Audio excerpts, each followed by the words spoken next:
We lost our sacred shards and 5-star chickens for this. Let's dive right into it, talking about the new legendary champion that's going to be after Cyan here. Hey, you already know what it is. Let's go.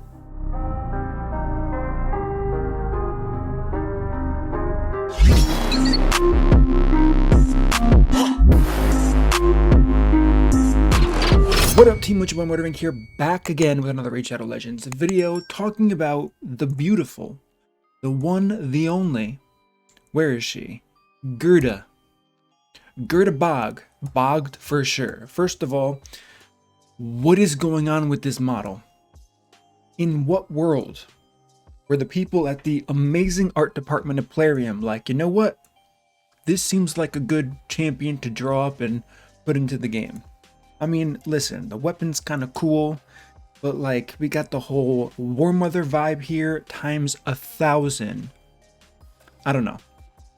Maybe I'm just overreacting here. So listen, I want to talk about a few things here. First of all, how does Plarium make the decisions, right? How do they choose Cleopteryx, Cyan, Gerda here?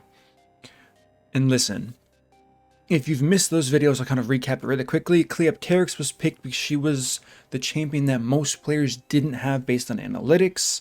Cyan was picked because he had a combination of skills that players either weren't using or they didn't have access to, and I don't know. It was something along those lines. It was a really vague answer here. So pretty much what they're doing is they're giving us champions that they think we need based on analytics, and they think it's going to help someone at this point in the game. Now, for sure, this video is going to be me pretty much destroying Plarium, but to give them one brief shred of, I don't know, praise before I completely annihilate them. This is a hard task to do. It really is. The fact that they got rid of the sacreds, the 5-star chickens, which I probably wouldn't have done personally, but it is what it is. That is old news. They're never going to change that. They have a very hard task. They have to now give players champions based on fragments who've been playing this game for such a long time. That's such a hard thing to do. I mean, think about it yourself. What would you do? What would you do? You can't give them top tier legendaries, then they're going to stop buying shards. That's just poor business. Anyone who thinks that way is living in their own fantasy world for sure. I don't think anyone's going to disagree with that. But the question is, where's the line? Where's the line of how good of a champion you can give someone based on fragments? Now, here's my reasoning on why I don't think it's the best idea for them to be giving us new champions here. First of all, if you're giving everyone a new champion, it's going to equally dilute the pool because we're all going to get this. So if you pull this champion early, like 5 very sad people, maybe even more, they're just not 6-starring, like 5 very poor people have done already, and they gave them proper reaction, even though this may not be true as far as how good she is. I mean, deserved, right? For releasing a champion like this. So you pulled this champion early, the first thing you're thinking is, I'm just gonna get her anyways.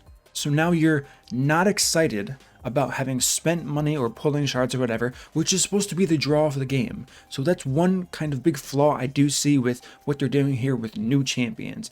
Now, you might be thinking, what about Cleopteryx? The thing with Cleopteryx is if you had her already, you already get this benefit of a faction guardian bonus. So what I think they should be doing, if this was me, like I was saying before, I would be giving players older champions, not terrible older champions, just older champions. I don't care if 40% of the player base has them already. We have empowerment now. We have life tokens.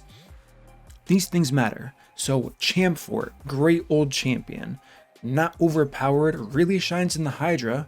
Great way to incentivize people to, I mean, I've done plenty of videos with Chamfort already. He's so strong in the Hydra right now. It's crazy. But other areas of the game, he can carry you through progression, but you're way past progression by the time you get here. So that's kind of what I think they should be focusing towards. What I want you guys to do, leave me a comment below. What other champions like Lord Chamfort around that area? Nothing, we're not talking about Mashald here. We're not talking about, like I said, Dracomorph. We're not talking about Zavia, Calvalix. We don't want those champions. It's not good for the game. It's good for the player for sure, but it's not going to be good for the game if everyone has champions like that. However, give me your feedback in the comments. What champions do you think that are already in the game that should be placed on this rotation of login fragments for legendaries? So with that being said, I kind of want to go over her kit really quick. I haven't read it at all. I did post it on my Discord, and I don't know. So we have an A1 debuff spread is 60% chance, taking one random debuff, placing on all enemies under weakened debuffs, decreasing the turn meter by 10% if they're not under any debuffs. I mean, this is unique for sure. Ally attack potential, counter attack potential as far as spreading, one random debuff. Can it be good? Sure. I don't think it's anything crazy. I don't think it's something that, I mean, it's too early for me to say. Maybe spreading bombs makes this viable. I mean, looking at the base stats, 97 base speed, going to be hard to use something like this in arena with base speed that low. 20,000 HP is respectable. The defense is nice. I'm pretty sure it's, of course, it scales off of attack, because why not when you give it 892 base attack? Listen, it is what it is. We have an A2 here. 3 turn cooldown once fully booked. 100% chance to place the debuffs when fully booked here. We have an AoE weaken. Lots of champion. We just, first of all, this is what's crazy. We just had, or I think we currently have, a 10 times event for AoE weaken champions. Am I wrong? Did we just have that, or is it currently going on, or am I going crazy here? Let me just look at it really quickly. So info, AoE weaken, yeah, so we have an event currently for AoE weaken champions. So this is where it gets a little bit weird. If the point is to give players champions that most people don't have, why would this champion have a skill that's the same as the current 10 times events? Do they want us to get AoE weaken for some reason? I can tell you, in the time I've been playing this game, I've seen nowhere where, like, you know what I really could have used there? An AoE weaken. So it's just little things like this. After attacking has a 100% chance, of course, if booked, of placing 2 5% poisons for all enemies without the weaken debuff. These poisons cannot be blocked or resisted. So what does this mean if you build no accuracy? It's a AoE 2 5% poison debuffer. Now, why would you build no accuracy when the A1's based off of accuracy, the A3 has an accuracy interaction, the A2 of course, and the passive finally scales with accuracy. So in what world would you want to release a kit like this that contradicts itself? This is what I hate. Plarium has a track record of doing something like this. Is this their way to combat the 3% rule? If it is, I think they need to rethink their whole process here. But anyways, moving on to the A3, has a 100% chance 3 turn cooldown once fully booked, as if you're going to be booking this champion, of removing one random buff from all enemies, once again accuracy based, then an 80% chance of placing 2 5% poison debuffs on enemies for 2 turns. Also removes 2 random debuffs from all allies. So this skill, it's not the worst skill.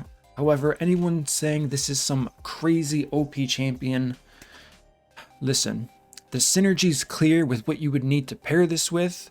A champion like Xavia, Elenaro, that's where it could shine. The fact that all of the poisons are split up between 2 skills makes it less viable. I hate to say it, but it is what it is. Makes it less viable. If we had completely gotten rid of this contradictory point here of the poisons get placed if there's no weaken, they could have just removed that, added 4 poisons onto this A3 here, and this should be a really respectable champion. That's a lot of AoE poisons to be sending out in an AoE format. You're not hitting targets, so you cannot weak hit here. So this could have been really good. Now, am I being greedy? Am I being greedy for wanting 4 instead of 2? It's possible. It really is possible. However, if you know how the teams work of Poison Explosion, you know that 2 poisons isn't enough. If you have Bad L and you've tried this, you already understand that. You need someone like a Taurus, Calvalix, someone who's front-loading all of these poisons ahead of time, or when it's their turn, onto the enemies, then you're just deleting them like that. So 2 poisons, yes, it does other stuff, removing 1 buff from all enemies, 2 random debuffs. Could you find use from this in like the Doom Tower? Poisons aside, I think possibly. The fact that it's 1 random buff, you could be removing the 1 buff that doesn't matter, right? Block debuffs is probably the scariest buff to have on anybody because it prevents you from doing damage if you want to defense down, weaken, attack down, whatever you're trying to do, or even CC them.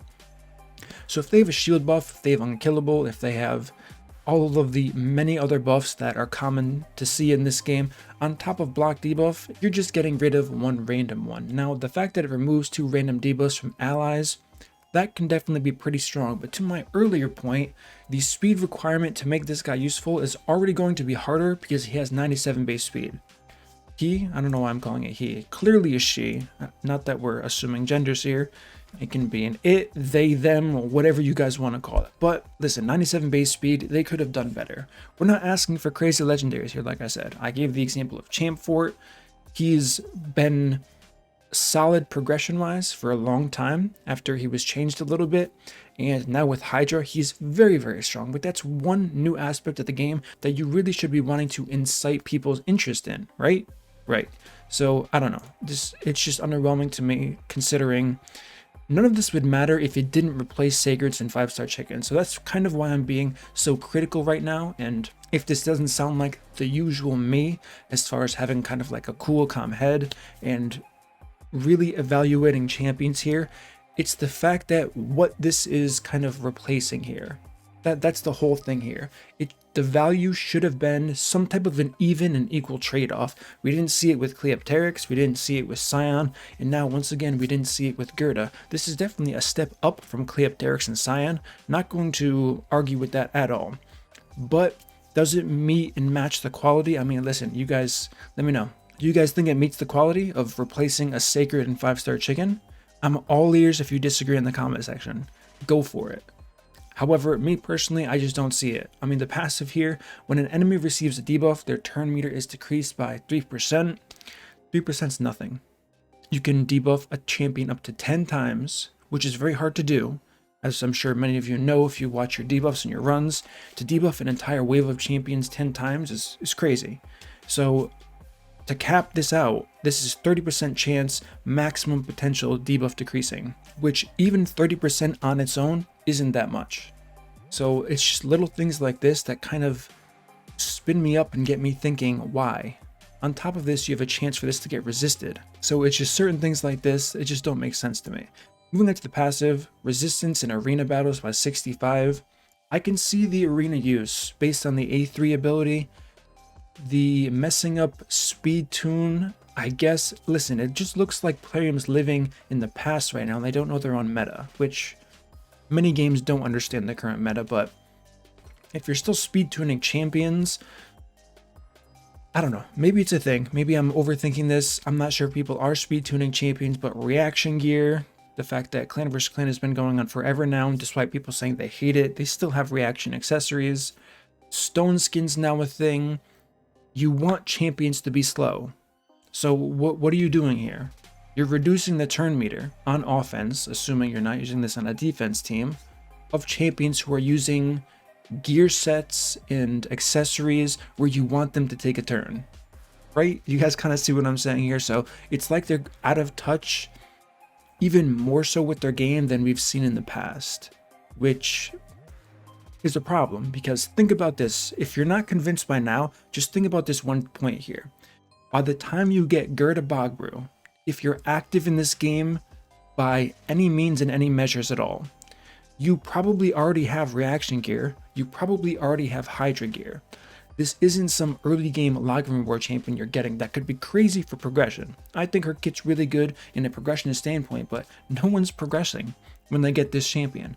That's kind of the difficult task they have of releasing a champion that makes sense for this. Is this a terrible legendary for the game overall? I don't personally think so. But do I think it's terrible for this specific slot? 100%. 100%. I don't think there's any argument that I could go up against whether a Plarium employee, someone viewing this, another content creator, saying this is a good champion for the game in this login spot, because you just think about the people, how many days they'd have to play by the time they're here, and where they would really use this champion. Now, if you're pulling it, I mean, these people could have gotten lucky. This is either people who are salty, or I don't even know what they are, but after reading the kit, these rankings are not right. She's much better than they're grading him, hands down. But this just goes to show you the overall, I guess, accepting of how the community is viewing these champions here. If you're pulling Gerda Bogbrew early on into the game, like I kind of just explained and talked about, you're going to do good. You're going to do well. Her kit is pretty damn good as far as progression purposes goes. Early arena, definitely she's going to shine, but where we're getting her in this game, she has no place for, and whatever analytical system they're using, Plarium, if you're watching this, you got to change it.